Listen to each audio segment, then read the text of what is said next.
இன்னைக்கு காலையிலேயே கபடி விளையாட்டாகி போச்சுங்க. பொழுது விடிஞ்சா போதும் மகராசி வீட்டுக்குள்ளே புகுந்து சரியான அட்டகாசம் பண்ணி போடுறாங்க. இன்னைக்கு உன்னை அரெஸ்ட் பண்ணி போடுறேன் பாருன்னு சொல்லிட்டு காலையே பிடிச்சி கூடக்குள்ளே அடைச்சி போட்டேங்க.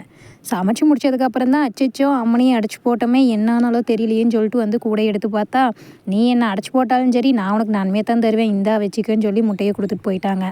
மணி 11 ஆச்சுனாக்க கும்பலோட கூட்டத்தை கூட்டிகிட்டு வந்துடுவாங்க. கோன்னு கத்தி மானத்தையே வாங்கி போடுவாளேன்னு சொல்லிட்டு வயலுக்கு வேற போகணுன்ட்டு காலையே அரிசி தட்டில் அரிசி எடுத்து கொட்டி வச்சுட்டு வயலுக்கு வந்துட்டேங்க. இங்கே வந்து பார்த்தா கொட்டை மூட்டை எல்லாம் பாதி வெடித்து சதறி வாய்க்காக்குள்ளேயே விழுந்து கிடந்துச்சுங்க. அடிக்கிற வெயில் தாங்காமல் எல்லாம் செடியிலேயே வெடிக்க ஆரம்பிச்சிருச்சுங்க. சரி 3 நாளாக வயல் வேலையை பார்த்துக்கிட்டு உன்னையத்தை கண்டுக்காத விட்டது என்னோட தப்பு தான் சொல்லிட்டு வெடித்த காயெல்லாம் பொறுக்கிக்கிட்டு அப்புறம் செடியில் உள்ள காயையும் ஒன்றா அறுத்துக்கிட்டேங்க. அப்புறம் மிளகாய் செடி பக்கம் போய் மிளகாயை பார்க்கலான்னு போனோம்னா 2 பழம் இருந்துச்சுங்க. சரின்னு அதையும் அறுத்துக்கிட்டாச்சு.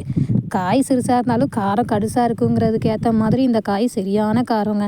பார்த்தா என்னமோ விரல் சோடு இருக்குது, ஆனால் காரம் என்னமோ ஆளை கவுத்துருங்க. அத்தனை காரம் இருக்குது இந்த காயில். அப்புறம் தக்காளி செடி பக்கம் போகலான்னு போனோம்னா அங்கே காயாக இருந்தது. சரி நீ பொறுமையாக பால் அப்புறமே அறுத்துக்கிறேன்னு சொல்லிட்டு வந்துட்டேங்க. அப்புறம் அறுத்துட்டு வந்த கொட்டை முத்தை எல்லாத்தையும் வாசலில் பரவலாக கொட்டி விட்டேங்க. அடிக்கிற வெயில் தாங்காத செடியிலேயே திணறிட்டு இருந்த காய் வாசலில் கொட்டினா தாங்குமா? 3 நாளில் உண்டா இல்லையான்னு டப்புன்னு வெடித்து காயெல்லாம் வெளியே வான்னு சொல்லிட்டு பொறுமையாக பரவி விட்டு வந்துட்டேங்க.